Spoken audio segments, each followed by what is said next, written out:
Hello, my very good friends. On today's wrestling news, Eva Marie is back in WWE. A big vignette aired on last night's Raw. And Jinder Mahal is back on WWE and he's brought some friends with him. Mansoor is now part of the WWE Raw roster. We're going to tell you everything you need to know about that. And Charlotte Flair has been added to the card for WrestleMania Backlash. I'm Adam Wilborn. And I'm Andy Murray. And this is the news. Let's kick things off by talking about Eva Marie. There was a lot of new faces. A lot of new faces going around the Thunderdome last night, the biggest of which was probably Eva Marie. She had a vignette. She's back on the scene. It was reported way back in October last year that she'd re-signed with WWE. She's been training at the Performance Center, but we hadn't heard a whole lot since then. Made you sit there and think, what's going on here? Is she actually coming back? What's the deal? Well, she is. This vignette, she was kind of presented cinematically on a car and stuff. She's got pink hair now because nothing is sacred. All red, everything, rest in peace. But yeah, she cut this promo talking about coming back to the ring and saying specifically that she wants to influence others to go after their ambitions, their own ambitions. And this is the start of an evolution. Very clever. See what you did there, script writers, you. But the wording of that almost makes it sound like she's going to be a manager. That's not confirmed. It's just me kind of reading what she said. Rather than a wrestler, which will probably please a lot of people who don't want to see Eva Marie wrestle on WWE television in 2021. But let me tell you something. I think she would be better as a wrestler. Yeah. Because for me, the best role for Eva Marie is to use her to generate anxiety from people who don't want to see her beat their beloved work rate faves. If you can convince an audience that she's going to beat like Sasha Banks, that audience is going to be, oh God, no! They're going to be terrified. They're going to be booing like crazy. It's a good way to get heat. The key is you don't actually have her go over these people. You just build the anxiety. But I digress. We don't know what her role is going to be. These are just projections and predictions and stuff. But it was interesting to see her back on Raw. What are we talking, 4 years since she left WWE? She was released in 2017. She was last on TV in 2016. Be interesting to see where she fits in this modern wrestling landscape. Yep, it's official. Raw is good again. Not only did we get the return of Eva Marie, Drew Gulak got a rose kicked up his arse. I mean, there's something for everyone on that show. Tomatoes, there's tomatoes everywhere.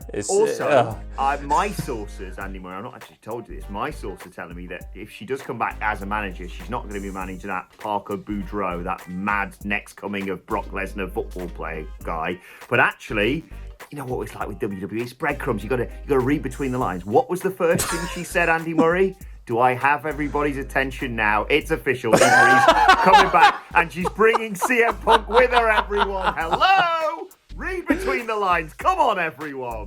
What if the swerve wasn't Eva Marie managing CM Punk, but CM Punk managing Eva Marie? Oh my God. Tell me that's not money. Tell me that isn't a pay-per-view headlining act. Well, it's official. News has just come in with that news. AEW have shut up shop. They've decided they can't win. They cannot compete with something like that. But speaking of comebacks in WWE, Jinder Mahal is back on WWE and he's formed a new alliance with the former NXT tag team Indus Sher. It was on last night's pre-Raw main event tapings. Mahal returned to take on Jeff Hardy. He brought Indus Sher, that is Saurav Gurjar and Rinku Singh. Apologies, probably butchered their names there.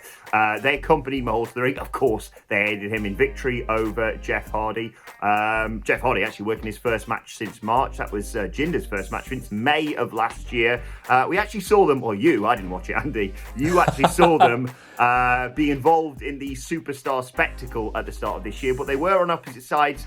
But considering Jinder Mahal's history with the Bollywood boys, this just makes a lot of sense, doesn't it? Yeah, Jinder, I think, whatever you think of the guy as a performer, he has worked best when he's had a couple of guys to do his bidding. And, Indus Sher are considerably larger than the Bollywood boys. So he's got a couple of beefcakes beside him, big beefy boys doing big beefy things, dropping people on their heads, no doubt. It's kind of interesting that these guys wrestled each other at Superstar Spectacle, which was a fun show in January, but now they're lined up. The weird thing about this, right, is that they've brought Jinder back and Indus Sher back. on main event tapings? What's going on here? Why are you doing this? Are we running angles on main event? Is main event about to get a proper TV deal? What's going on here? Maybe throw it on Wednesday nights, reignite those Wednesday night wars. I am not reviewing that sodding show. Bollocks. Main event has drawn 50,000 viewers this week. But it's a strange move to kind of bring them back on the E show? Is it the D show? It's not the C show. I don't know. It's a show that exists. Yeah. But look, Jinder, he could be an effective heel. You could run him against Drew McIntyre in some kind of old free MB program. Indus they're massive and they can throw people around a bit. So let's see how this act pans out. So another new face on last night's Raw is Mansoor. This was out of nowhere. He was backstage with Postman Pierce, not to be confused with his brother Pat, signing his Raw contract. Up comes Sheamus and goes, "Hey Mansoor, you want to answer my open challenge?" Presumably figuring it would be an easy fight. Mansoor said, "Yes, Sheamus, I will answer your open challenge." They had a match. Later on. That's a nice undefeated record you've got there. yeah. Shame if someone ruined it via disqualification. So they went one-on-one. It lasted about 4 minutes until Humberto Carrillo came down. He'd been beaten up earlier in the night. Attacked Sheamus. Mansoor loses by DQ. Here's the thing about that Mansoor loss, like you just said there, Adam. That was the end of what was pretty much a 2-year winning streak. Mansoor had gone 49-0 prior to last night, but the minute he gets on the main roster, ye old crap finish puts an end to that. He loses by a DQ. It should be noted, right, that this undefeated streak was on 205 Live main event in Evolve. Announcers weren't exactly going, "Oh yeah, he's on a hot undefeated run. He's basically the Undertaker." But there you go. What a weird way to debut. Yeah, I always thought Mansoor's really talented. They've obviously put him on the Saudi shows with people who can really showcase his talents, particularly I think of people like Cesaro, Dolph Ziggler, who just bump around for him and make him look phenomenal. But all I can think of is it meth? He's like, meth, not even once. It's like Raw, not even once. Because your undefeated streak in an hour can just be gone. But yeah, let's see where this goes. I do quite like what they're doing with Humberto Carrillo and Sheamus, I have to say that. And the best thing, imagine this, the best thing about Monday Night Raw is now RK Bro. I really like them now. I don't know how they've managed to do this, but credit where it's due. A wonderful backstage segment with Riddle zipping his lip, locking it up and handing Randy Orton the key. And now they're 2-0. I mean, yeah, they broke up another tag team on Monday Night Raw that were actually a cohesive unit and friends and, former tag team champions and lost 2 matches and then went, "Right, that's it, bollocks. No, that's it. That's enough of that." And in the match itself, I don't think did either team get an entrance? They just sort of came back from a break and went, bloody hell, Cedric Alexander and Shelton Benjamin are in, so Lucha House Party. Lucha House Party won, Cedric and Shelton split, lost. There we go. Anyway, let's move on because next weekend it is, of course, WrestleMania Backlash weekend. That being the pay-per-view that normally follows WrestleMania, and one of the matches has been tweaked again. It is now going to be a triple threat match, not only in the WWE Championship match, Bobby Lashley, Braun Strowman, Drew McIntyre, but now also in the Raw Women's Championship match. It will be Rhea Ripley versus Asuka versus Charlotte Flair. Charlotte was added courtesy of Sonya Deville. More politicking, more power struggle. I do like Sonya Deville. More TV time for her though, Andy, and the Lily popped up in the background. I didn't miss that either. Oh, spooky bollocks incoming! Yeah, always delighted to see an appearance from my favourite character in wrestling history, Lily, on an episode of WWE Raw. But this is probably the WrestleMania Backlash match we've all expected, really. Yeah. You can transition from here to a singles feud, maybe, between Charlotte and Rhea Ripley. Rhea Ripley should win that, obviously. Mm-hmm. We'll see where it goes. Shaping up to be a night of triple threats. I say that, we've got 2 of them so far. But maybe they'll do Sheamus versus Carrillo and Mansoor as a triple threat as well. Let's have a bunch of triple threats. Remember the pay-per-view Fatal 4-Way? Let's do it with triple threats. Let's call it WrestleMania Backlash, triple threat, end of the line. Full nonsense. Let's go. Yeah, and the only other match, of course, that is on that card is Bianca Belair versus Bayley for the SmackDown Women's Championship. Hoy Sasha Banks in there. Bollocks. Yeah, I just have triple threats across the board. Right, let's move on to your Twitter questions. At WhatCulture WWE, of course, if you want to get in touch with us. First question today comes from Jake, who says, do you think that Daniel Bryan may go to NXT, not Raw? Because eventually Raw will be travelling city to city again, as NXT stays in one location for the majority of shows, and he has spoken about taking a step back. Yeah, of course, Daniel Bryan, Andy Murray, banished from SmackDown after last week. Yeah, out of here, Daniel Bryan. He's also been added to the alumni section on the WWE website, so that got a bunch of people going, ooh, what's going on here? I think that is more likely than him going to Raw, but for the reasons you've just stated. I think that NXT will be going on the road a little bit when things go back to normal, but certainly not to the extent of Raw or SmackDown. However, I genuinely think that, with his contract being up in September and the way he has spoken about this in the past, I think he might actually just retire. I think he might be done.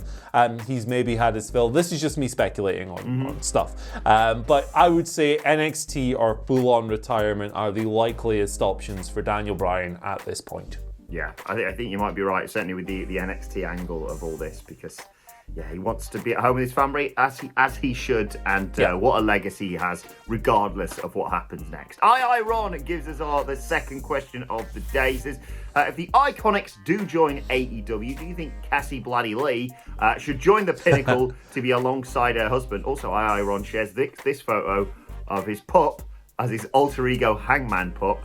First of all, good dog. What do you reckon to that? Cassie Lee joining the Pinnacle, Andy Murray? I don't know. Personally, I would prefer Cassie Lee and Jessie McKay to stay. McKay? How are we pronouncing that? You know the name. I would prefer them to stick together as a double act because I think they're amazing together as personalities. They mesh really well. They're really good at being those annoying little heels. And because they are those annoying heels, I don't think they would fit well in the Pinnacle. I think the Pinnacle suits the more serious style of presentation. We are serious pro wrestlers. We take this craft very seriously indeed. Dax Harwood last week saying he's willing to die in the ring and all that stuff. I don't know if the former Iconics fit that mold, so it's not necessarily something I would be calling out to see, but I do think that Impact might be the likely landing point for these two. I think they fit in really well there, and they're very entertaining together, so I hope they stay together if that's what they want to do.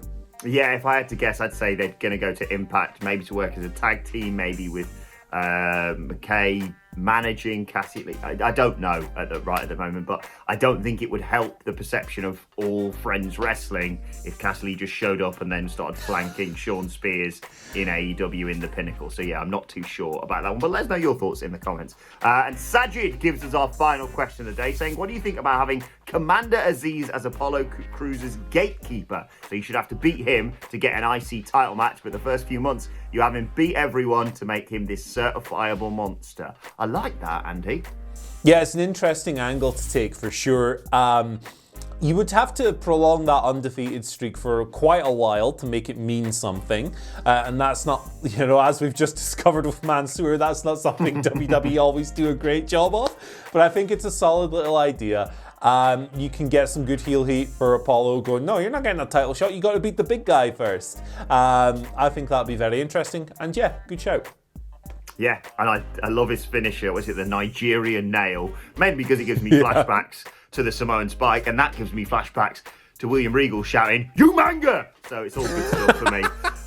Let's move on to today's and finally. Shout out to Squared Circle user Waffle249 who shared this image of the great Khali from back in the day, describing him, I love this word, as a Giga Chad. I take it all back. I completely understand why Vince McMahon had to sign this man, Andy Murray. He's an absolute specimen of a human being in this photograph, isn't he? I love Great Khali, man. He's one of the, I can't say all-time greats, but he's fun. And fun is good. So there we go. Exactly. Just like, this week, getting a rose kicked up your ass. It's all good stuff on Monday Night Raw, I think. Right, let us know your thoughts on that and all today's news stories in the comment section below. Don't forget to like, share, and subscribe. And subscribe to What Culture Wrestling on either iTunes, Spotify, wherever you get your podcasts from for daily wrestling podcasts. Myself and the Daily Boys sitting down to discuss Monday Night Raw a little bit later, and of course preview NXT tonight.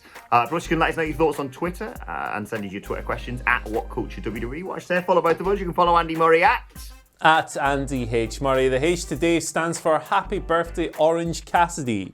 I don't have shades or a denim jacket because I'm not cool, so I'll just do that with just normal glasses on. This was not a good idea. Let's end this, please. Happy birthday, Orange Cassidy. I'm sure he's going to have a very laid-back day, as would be expected. Follow me on Twitter at Adam Wilborn. Follow us all at WhatCulture WWE. But for now, my thanks to Andy Murray. Thank you for joining us, and we'll see you soon.